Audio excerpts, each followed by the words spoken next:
Not many animals have a name as fun to say as hippopotamus. I want a hippopotamus for Christmas sounds a lot more entertaining than I want a dog, a goat, or a cat for Christmas. The name hippopotamus means river horse, but of course they aren't horses. Hippopotamus comes from two Greek words, potamus meaning river, and hippos meaning horse, the order of which makes you wonder why the animal's not called potamus hippo. For whatever reason, the name hippopotamus stuck, and hippos have captivated people for thousands of years, and for good reasons. For one, hippos simply have a cute and funny look about them, kind of like a silly-looking pot-bellied pig, but tons bigger, literally. We may not normally think of huge, nearly hairless animals as cute, but hippos look like thousands of pounds of hilarious, lovable, huggable chubbiness. Their long, barrel-shaped, massive pot bellies are carried about on short, stubby legs. The largest hippos can reach lengths of 16 feet, weigh more than 9,000 pounds, and grow over 5 feet tall. With such big, blubbery bodies and short legs, you might not think hippos could run very fast, but in reality, they can move it. Hippos can trot on their stumpy legs at 18 miles per hour over short distances. When angry, they can reach even higher speeds, outrunning most humans. Hippos love the water. As long as lakes and rivers are around, that's where they spend most of their time. But they don't actually swim. They can't even float. They sink down into the water, trot along the bottom, and push back up for air. Sounds fun. Amazingly, hippos often sleep underwater. But how do they breathe? According to scientists, hippos are equipped with a subconscious reflex which causes them to automatically push themselves up to the surface for air at least every 5 minutes. Have you ever done a cannonball in a pool or a river and not held your nose? I don't recommend it. That shot of water up your nose can sting, take your breath away, and make you cough. And sometimes you can get excess water in one or both ears, which can cause discomfort, infection, and can make your hearing kind of muffled. Hippos don't concern themselves with getting water up their nostrils or in their ears. They have the ability to shut their nostrils and press their ears against their heads when going underwater in order to keep out most all of the water.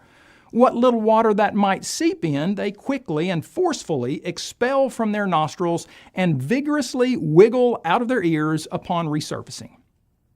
Don't let a hippo's seeming adorableness deceive you. This animal is actually one of the most dangerous creatures on the planet. It's not that they're hungry hippos. They're just very territorial, especially in the water. Every year in Africa, hundreds of people who dare to get too close to these dangerous animals wind up losing their lives. Truly, one of the last places you would ever want to find yourself is in the jaws of a hippo. Though they are herbivores, that doesn't stop them from using their massive mouths and foot-long teeth to chomp down on nearly any animal or human that enters their territory, including crocodiles.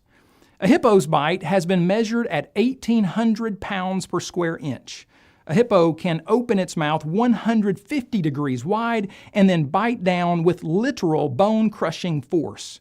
Neither lions nor crocodiles are any match for the jaws of this creature.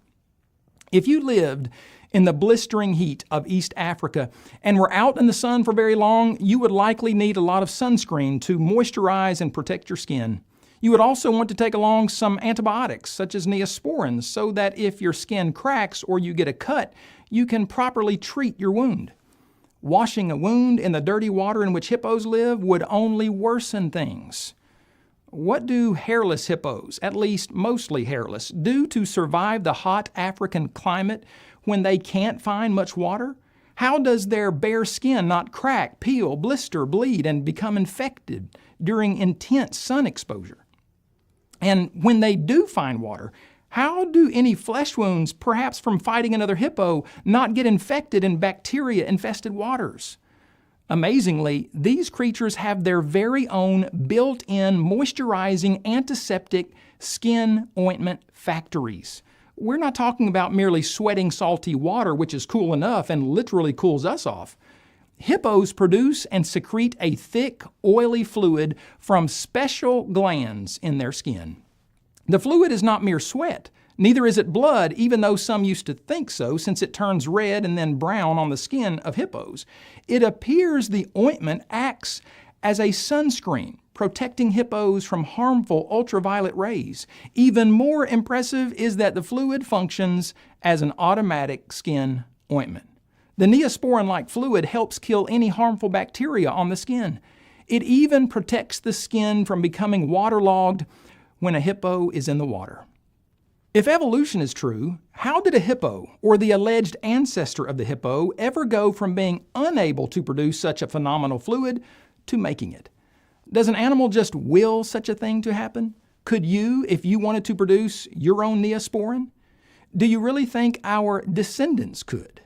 The idea that hippos evolved this unique ability or any other doesn't make good sense.